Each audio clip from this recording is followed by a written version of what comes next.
Hello friends, Hindi कहानियाँ with सरिता में आपका स्वागत है। मैं आज आपके लिए फिर से दुर्गादास का अगला भाग लेकर आई हूँ, जो मुंशी प्रेमचंद जी का उपन्यास है। अकबर शाह की नीयत बिगड़ी।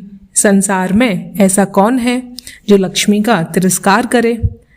अब रात भी आधी हो चुकी थी और सब सरदार भी दुर्गादास की राय से सहमत थे। बातचीत बंद हुई। सब लोग अपने अपने डेरे में विश्राम करने चले गए।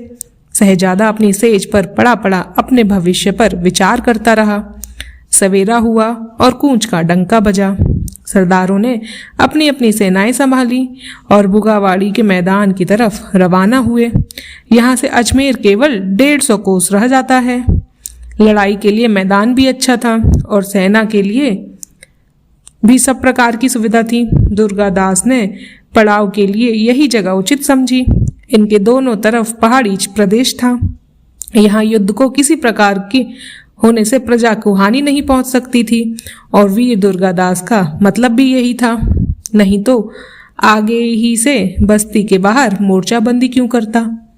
अस्तु, वीर दुर्गादास के आज्ञानुसार पड़ाव यहीं पड़ा। सरदारों ने सेना के भोजन तथा विश्राम का पूरा प्रबंध किया। शाम को जयसिंह तथा दुर्गादास आदि मुगल सरदारों से मिलकर औरंगजेब के लिए जो षड्यंत्र रचा गया था उस पर विचार करने लगे। दुर्गादास ने कहा, खान साहब देखो, धोखा न देना, नहीं तो बेचारे अकबर शाह के अरमान खाक में मिल जाएंगे। अगर धोखा दिया भी तो हमारा क्या जाएगा। हम तो लड़ाई के लिए घर से निकले ही हैं। जहां एक से निपटना है वहां दो से सही। मोहम्मद खान ने कहा, वाह, हम मुसलमान हैं, बात कहकर बदलते नहीं, आगे बढ़कर पीछे नहीं हटते। फिर यह तो अपने मतलब की बात है। इसी तरह अपनी अपनी उड़ा रहे थे। अकबर शाह तो इतने प्रसन्न थे मानो बादशाह ही बन बैठे हों। परंतु यह अभी किसी को मालूम नहीं कि क्या बनाया खेल बिगड़ गया। मनुष्य लाख सिर मारे, जो ईश्वर चाहता वही होता है। उसके सभी काम विलक्षण हैं। कौन जान सकता है कि कब क्या होगा। चाहे जितनी गुप्त रीति से बातचीत क्यों न की जाए, भेद खुल ही जाता है। बड़े बड़े लोगों ने कहा है कि कान दीवार के भी होते हैं। जो देसूरी में शहजादे के खेमे में इस पर बातचीत हो रही थी, उस समय एक मुगल सिपाही शमशेर बाहर पहरे पर था। वह बात सुन रहा था। यह था मौलवी, कट्टर मुसलमान। अकबर और शाहजहां को भी काफिर ही कहता था। वह रोजा और नमाज से बढ़कर सवाब हिंदुओं को दुख देने ही समझा जाता था। उसने सोचा कि काफिरों ने एक कट्टर मुसलमान बादशाह के विरुद्ध षड्यंत्र रचा है और वह मुझे मालूम हो गया। अगर मैंने कोई उपाय न किया तो मैं भी खुदावंद करीम के नजरों में काफिर ही बनूंगा। इसलिए यहाँ से निकलना चाहिए। देर करने में काम बिगड़ता है और काम बिगड़ने पर केवल पछतावा ही साथ रहता है। पछता के ही क्या करूंगा, फिर यहाँ किस लिए ठहरूं। अगर बच निकला तो एक मुसलमान को काफिरों के पंजों से छुड़ा सकूंगा और अगर पकड़ा गया तो इस्लाम के नाम कुर्बान हो जाऊंगा। अस्तु मौलवी साहब को किसी तरह का कष्ट न उठाना पड़ा। सुगमता से निकल गए, क्योंकि वीर दुर्गादास ने अपने मुगल कैदियों पर कड़ा पहरा न रखा था। दूसरे दिन मौलवी साहब अजमेर पहुंचे और बादशाह से कच्चा चिट्ठा सुना दिया। औरंगजेब तो था बड़ा ही धूर्त। तुरंत ही एक चिट्ठी अकबर शाह के नाम लिखवाकर एक फकीर को दी कि इसे दुर्गादास के खेमे में डाल दे। फकीर को इनाम दिया गया। फकीर को कहीं रोक टोक न तो थी नहीं।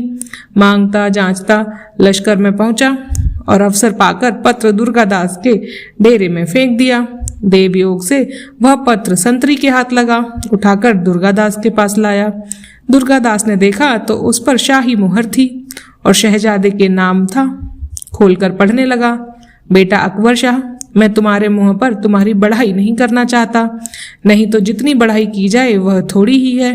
तुमने काफिरों को फंसाने के लिए अच्छी युक्ति निकाली, मगर देखो सावधान रहना, दुर्गादास बड़ा ही चालाक है। कहीं काम बिगड़ने न पावे। तेवर खां से सलाह लेते रहना, वह बड़ा पक्का मुसलमान है। बेटा, मैं तुम्हारे पत्र का उत्तर कभी न देता, क्योंकि दूसरे के हाथ में पड़ जाने से काम में बाधा पड़ने का अंदेशा था। परंतु फिर यह सोचा कि कदाचित तुम्हें संदेश बना रहे कि तुम्हारा पत्र हम तक पहुंचा या नहीं और हो गया या नहीं, इसलिए विवश हुआ। तुम्हारा पिता। यह पत्र पढ़कर दुर्गादास को अकबर शाह पर संदेह उत्पन्न हो गया। पत्र लिए हुए सीधा जय सिंह के पास पहुंचा। पत्र तो उनके हाथ में दे दिया और पलंग पर बैठकर पापियों के विश्वासघात से होने वाले परिणाम पर विचार करने लगा। जय सिंह ने पत्र पढ़ा और म्यान से तलवार खींच ली। दुर्गादास ने कहा, यह क्या? जय सिंह ने कहा, भाई, आप तो क्षमा के अवतार हैं। किसी ने कैसा अपराध क्यों न किया हो, आप क्षमा कर देते हैं, परंतु मुझ में यह दैवीय गुण नहीं। दुष्टों को विश्वासघात का मजा चखाऊंगा।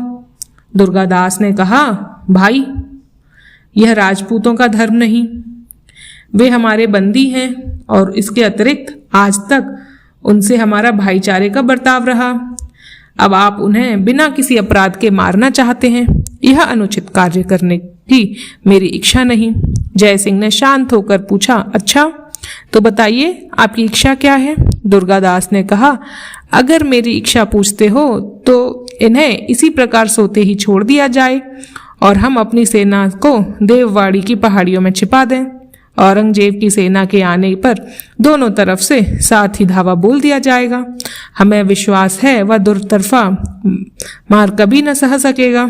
अगर भागना चाहेगा तो सामने वाले दर्रे के सिवा और कोई दूसरा रास्ता नहीं होगा, और जब दर्रे में फंसा तो उबरना कठिन है। फिर या तो हमारी शरण में आएगा या बेमौत मरेगा। यह सलाह जय सिंह के मन में बैठ गई। धीरे धीरे राजपूत सरदार को सचेत किया। सबों ने अपनी अपनी सेना संभाली और रात के पिछले पहर तक देववाड़ी के पहाड़ी प्रदेश में जा पहुंचे। सवेरा हुआ, तारे की चमक फीकी पड़ने लगी, प्रकाश का रंग बदलने लगा। अपने अपने घोंसलों से निकलकर पक्षियों ने शाखाओं पर ईश्वर का गुणगान प्रारंभ किया। अजान सुनकर मुगल सरदारों ने भी नमाज की तैयारी की। खेमे से बाहर निकले थे कि बस जान सूख गई। कहाँ की नमाज और कहाँ का रोज़ा, यहाँ तो प्राणों पर आ बनी। अकबर शाह की तो कुछ पूछो ही न। जो कल बादशाह बने बैठे थे, आज भागने का रास्ता न पता था।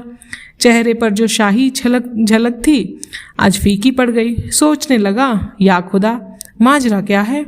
राजपूत सेना थी कि इंद्रजाल का तमाशा? तेवर खाने से बोला, हमें दुर्गादास के चले जाने का दुख नहीं, दुख तो यह है कि चोरी से क्यों चले गए।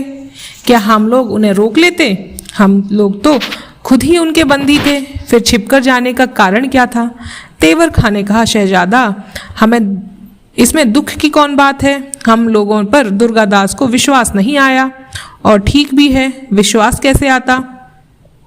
एक मछली सारे तालका को गंदा कर देती है। फिर बादशाह ने छल पर छल किए हैं। यह दुर्गादास की भलमनसी थी कि हम लोगों को बिना किसी प्रकार का दुख पहुंचाए ही छोड़कर चला गया। नहीं जान से मार डालता तो हम उसका क्या बना लेते? आखिर थे तो उसके अधीन, जो चाहता करता। मोहम्मद खान ने कहा, भाई, दुर्गादास ने जो किया अच्छा किया। अब हम लोगों को चाहिए कि दुर्गादास को दिखा दें कि सब आदमी एक से नहीं होते। अगर कुछ मुसलमान झूठे होते हैं तो कुछ अपनी प्रतिज्ञा के सच्चे भी होते हैं। इसलिए शहजादे को जाने दो कि वह दुर्गादास की तलाश करे। हम लोग अपना लश्कर लेकर मोर्चे पर चलें और बादशाह से लोहा लें, मरे या मारे, अपरनार कर्तव्य का पालन करें। यह खबर पाकर दुर्गादास अपनी करतूत पर लज्जित होगा। तेवर खां को यह सलाह पसंद आई। अकबर शाह को विदा किया और अपना लश्कर लेकर औरंगजेब के मुकाबले पर चला। रास्ते ही में औरंगजेब की सेना से मुठभेड़ हो गई। यह लश्कर मुअज्जम जो अजीम की सरदारी में था, ये दोनों ही अकबर शाह को अपने पथ का कंटक समझते थे, परंतु उन्हें रास्ता साफ करने की घात न मिलती थी। आज मुँह मांगी मुराद मिली। जी तोड़ लड़ने लगे। पहले तो तेवर खां के सिपाहियों ने बड़ी बहादुरी दिखाई, मगर फिर मौलवी साहब का फतवा सुनते ही तोते की भांति आंखें बदल ली और अपने दोनों सरदार को घेर कर खुद ही मार डाला। मोहम्मद खां और तेवर खां के मारे जाने के पश्चात अजीम के अकबर शाह की बहुत खोज की, परंतु पता न चला। विवश होकर अजमेर लौटना पड़ा। क्योंकि सेना आधी से अधिक घायल हो गई थी, इसलिए वीर दुर्गादास का सामना करने की हिम्मत न रही। नहीं तो विजय के घमंड में आगे जरूर बढ़ता। घमंड तो दुर्गादास चूर ही कर देता, मगर बेचारे अकबर शाह के प्राण न बचते।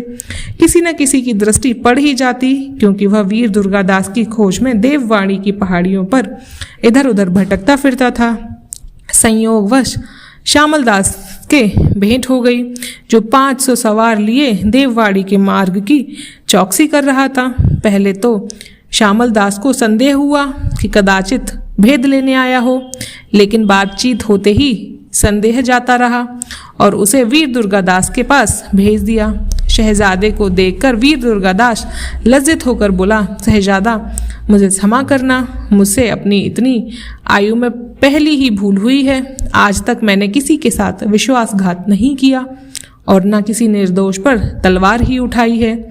आपके साथ मुझसे चूक हुई है, वह धोखे में हुई। लीजिए, यह अपने पिता का पत्र पढ़िए और आप ही कहिए, ऐसी स्थिति में हमारा कर्तव्य क्या होना चाहिए था। शहजादे ने पत्र पढ़कर कहा, भाई दुर्गादास, इसमें तुम्हारा दोष नहीं, यह हमारी कमबख्त की थी। मृत्यु की सामग्री तो पत्र ही में थी, परंतु न जाने अभी भाग्य में क्या जो जीवित रहे। खुदा जाने तेबर खां पर कैसी गुजरी। दुर्गादास ने कहा, शहजादा मुझे दुख इस बात का है कि भूल की मैंने और मारे गए मोहम्मद खां और तेबर खां। दुर्गादास का यह अंतिम वाक्य पूरा भी न हुआ था कि अल्लाह अकबर की आवाज कानों में सुनाई दी। शहजादे पर फिर संदेह उत्पन्न हुआ, मगर आगे बढ़कर पहाड़ी में से जो नीचे झांका तो औरंगजेब की सेना दर्रे में फंसी देखी। फिर क्या था, राजपूतों को लेकर टूट पड़ा। लगी तरफा मार पड़ने। मुगल सेना जिस तरफ भागती उसी तरफ अपने को राजपूतों से घिरा पाती। दुर्गादास ने सिवाय एक पहाड़ी दर्रे के चारों तरफ से देववाड़ी की पहाड़ियां घेर रखी थी। इस दर्रे के 3 तरफ ऊंची ऊंची पहाड़ियां थीं और एक तरफ रास्ता था, वह भी छोटा सा। औरंगजेब यह क्या जाने कि हमारे बचने का रास्ता नहीं चूहादान है। पिल पड़ा। पीछे पीछे लश्कर भी पहुंच गया। राजपूतों ने ऐसा पीछा किया जैसे चरवाहे के भेड़ों को बाड़े में हाँकते हैं। जब सारा लश्कर दर्रे में चला गया तो राजपूतों ने खिलवाड़ की तरफ वह भी रास्ता पत्थरों से बंद कर दिया। पहाड़ियां इतनी ऊंची और इतनी कठिन न थी कि कोई चढ़ न सके, परंतु कठिनाई अवश्य थी। रात अभी 1 पहर से अधिक तो बीती न थी, लेकिन अंधियारा हो चुका था और चंद्रमा का प्रकाश भी इतना न था। उस पर राजपूत ऊपर से पत्थर ढकेल रहे थे। सारांश यह है कि सब ढंग बेमौत मरने के ही थे। फल यह हुआ कि कुछ तो पत्थरों से घायल मर गए और कुछ जीते रहे, परंतु वे भी मृतकों के किस दशा में अच्छे न थे। उपाय तो राजपूतों ने यही सोचा था कि एक भी मुगल जीवित न बचे और दर्रा भी आधों के लगभग पाट दिया जाए, परंतु औरंगजेब के भाग्य को क्या कहते। उसे छोटी सी खो मिल गई। बाप बेटे दोनों बड़ी सावधानी से उसी में दुबके रहे। जब राजपूतों का उपद्रव शांत हुआ तो दोनों दबे पांव बाहर निकले। रात का पिछला पहर था। चंद्रदेव अस्त हो चुके थे। हाँ, चारों तरफ आकाश पर तारे जरूर झिलमिला रहे थे। दुर्गादास अपना लश्कर लेकर बुधावाड़ी लौट आया। मैदान साफ था, इसलिए औरंगजेब को ऊंची ऊंची पहाड़ियों पर चढ़ने के सिवा कोई अड़चन न पड़ी। कोई कहीं देख न ले, शत्रु के हाथ फिर न पकड़े जाएं, केवल यही भय था। इसलिए अपने को छिपाता हुआ बड़ी सावधानी से इधर उधर पहाड़ियों में भटकने लगा। जैसे तैसे भूख का प्यासा तीसरे दिन अजमेर पहुंचा। अजीम मुझसे पहले ही वहां पहुंच गया था। औरंगजेब उस पर बहुत झुंझल गया और गुस्सा कुछ अजीम पर ही न था, वह जिसे पाता था फाड़ खाता था। जलपान के पश्चात जरा भी ठिकाना न हुआ तो सरदारों को बुलाया। जब किसी में वीर दुर्गादास का सामना करने का साहस न देखा तो अपने राज्य के कोने कोने से मुसलमानी सेना भेजने के लिए सूबेदार को आज्ञा पत्र लिखवाए। फिर भी संतोष न हुआ। सोचने लगा कि इतनी मुगल सेना जिसे दुर्गादास का सामना करने भेज सकूं, एक सप्ताह में एकत्र हो ना संभव है और दुर्गादास का कुछ ठीक नहीं, न जाने कब अजमेर पर धावा बोल दे, इसलिए कोई जाल फेंकना चाहिए। दूसरे दिन सरदार जुल्फिकार खां का 40,000 अशरफियाँ देकर वीर दुर्गादास के पास भेजा। यह सरदार भी बड़ा चतुर था। शाम को दुर्गादास की छावनी में पहुंचा। सवेरे आज्ञा पाकर वीर दुर्गादास के पास गया, सलाम किया और अशरफियाँ सामने रखकर बोला, ठाकुर साहब, हमारे बादशाह सलामत ने आपको सलाम कहा है और ये 40,000 अशरफियाँ भेंट में दी हैं। ठाकुर साहब, अब आपको चाहिए कि बादशाह की भेंट की खुशी के साथ स्वीकार करें और ईश्वर को धन्यवाद दें, क्योंकि बादशाह जल्द किसी पर प्रसन्न नहीं होते। न जाने क्यों आज आपकी बहादुरी पर खुश हो गए। पुरस्कार में 40,000 अशरफियाँ ही नहीं भेजी, साथ ही साथ यह भी कहला भेजा है कि तेजकरण को 5,000 सवार के नायक बनाऊंगा और मारवाड़ के सरदार को अधिकार से राजा यशवंत सिंह के सामने थे वैसे ही रहेंगे। जिसकी जागीर जब्ती की गई वह लौटा दी जाएगी और लौट जाने पर सब राजपूत बंदी भी छोड़ दिए जाएंगे। इसलिए कृपा कर मुझे शीघ्र ही लौट जाने की आज्ञा दें और शहजादे को सादर मेरे साथ कर दें। बादशाह अकबर के वियोग से दुखी हैं। उसे देखते ही बड़ा प्रसन्न होगा। ईश्वर जाने आपके साथ और क्या भलाई करे। अच्छे कामों में देरी नहीं करनी चाहिए। शंका विनाश का कारण है। शंका करने पर बने बनाए काम बिगड़ जाते हैं। अगर मैं खाली हाथ लौटा तो समझ रहिए राजा की प्रसन्नता उतना सुख नहीं देती जितना कि अप्रसन्नता देती है। ईश्वर न करे कहीं बादशाह आपके बर्ताव से चिढ़ जाएं, तो यह जान लीजिए कि फलक मारते ही जोधपुर का सत्यानाश कर डालेंगे। जो बादशाह क्षण मात्र में 20 लाख सेना इकट्ठी कर सकता है, उसका सामना आप मुट्ठी भर राजपूत लेकर क्या कर सकते हैं। मैं आपकी भलाई के लिए आया हूँ, बुराई के लिए नहीं। अगर आप अपने धर्म को, अपनी बहन बेटी की, भोले भाइयों के और देव मंदिरों की भलाई चाहते हैं तो शहजादे को हमारे साथ कर दें। ठाकुर साहब, एक के लिए बहुतों को दुख डालने की चतुराई नहीं। सरदार दुर्गादास चुपचाप सरदार जुल्फी खां की बातें सुन रहा था और सोच रहा था कि क्या उत्तर दिया जाए। अगर हाँ करता हूँ तो अधर्म होगा। अभयदान देकर शहजादे के फिर क्यों मौत के मुंह डाल दूं। अगर ना कहता हूँ तो न जाने सरदार के मन में क्या हो। दुर्गादास इसी सोच विचार में पड़ा रहा। शहजादा बड़ी देर से दुर्गादास की तरफ देख रहा था, क्या उत्तर देते हैं। जब देखा कि दुर्गादास बोलते ही नहीं, मौन व्रत ही धारण कर लिया है, तो शहजादे को चिंता ने घेर दबाया। उदास मन विचारने लगा कि कदाचित वीर दुर्गादास अपने प्राण के लालच में मुझे न त्याग दें, परंतु अब तो अपने देश, धर्म और जाति का प्रसन्न है। देश की भलाई के निर्ममता मुझे अवश्य त्याग देगा, क्योंकि अपनी जाति वालों के आगे मुगल के प्राणों की उसे क्या परवाह होगी। और उचित भी ऐसा ही है।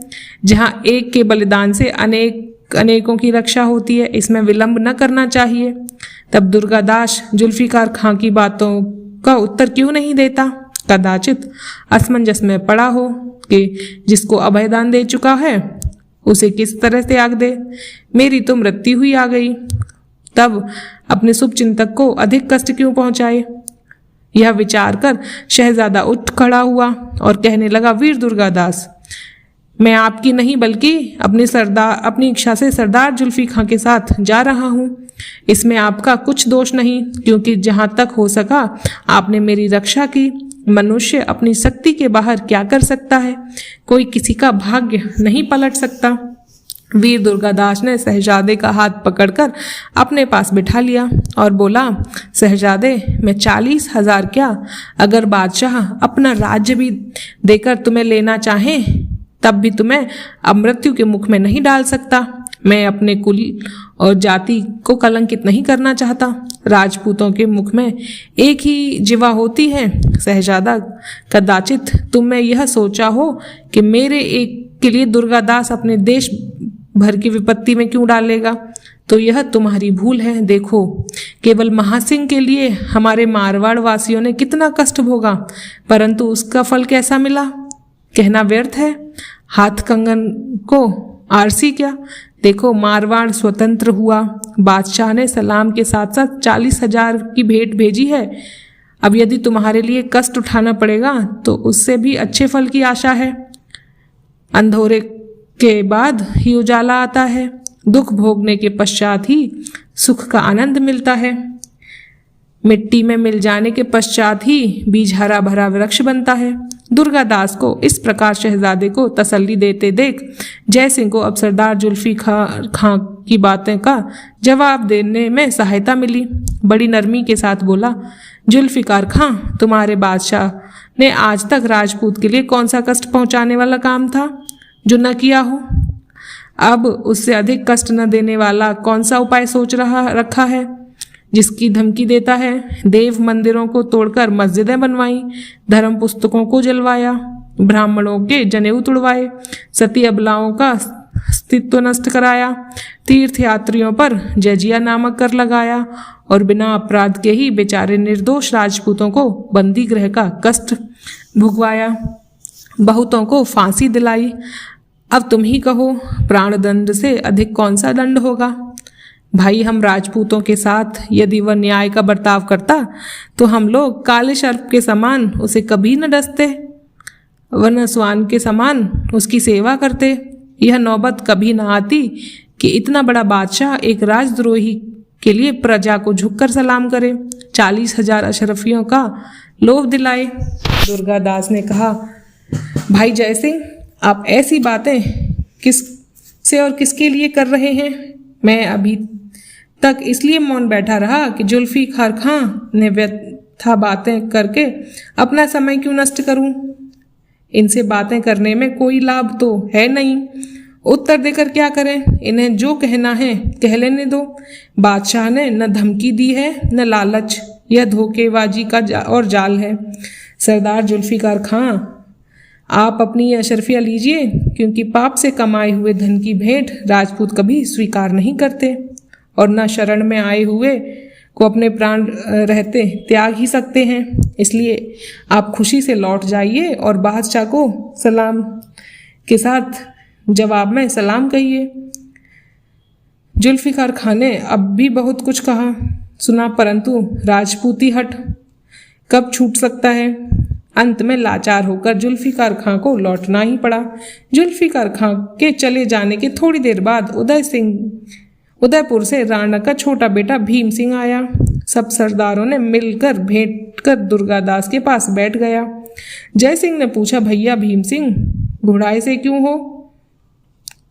क्या कोई नई बात है? भीम सिंह ने कहा, घबराहट तो नहीं है, परंतु आश्चर्य अवश्य है।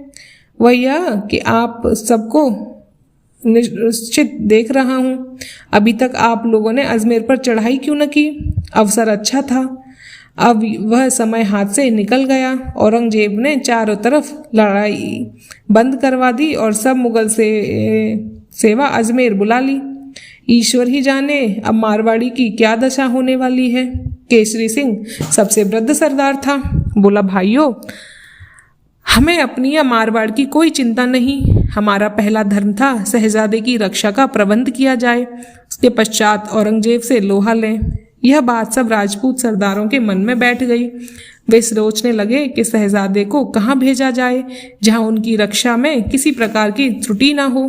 भीम सिंह ने कहा, महाराज, शिवाजी का पुत्र वीर संभाजी इनकी रक्षा कर सकेगा, क्योंकि यह एक वीर पुरुष हैं, दूसरे औरंगजेब का कट्टर शत्रु हैं, तीसरे अब यहाँ मुगल सेना नहीं है, लड़ाई बंद है, सब तरह की सुविधा है। वीर दुर्गादास तथा शहजादे ने स्वयं संभाजी के पास जाना पसंद किया।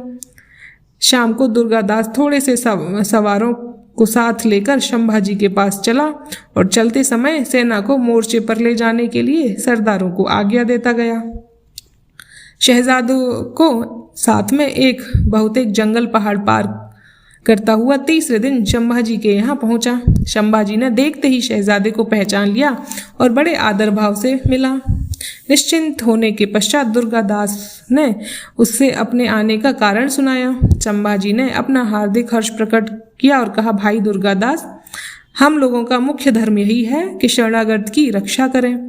फिर शहजादे ने तो हमारे साथ बड़ा उपकार किया। जब दिल्ली के कारागार में मैं और मेरे पूज्य पिताजी दोनों बंदी थे, उस समय शहजादे ने हमारी बड़ी सहायता की थी।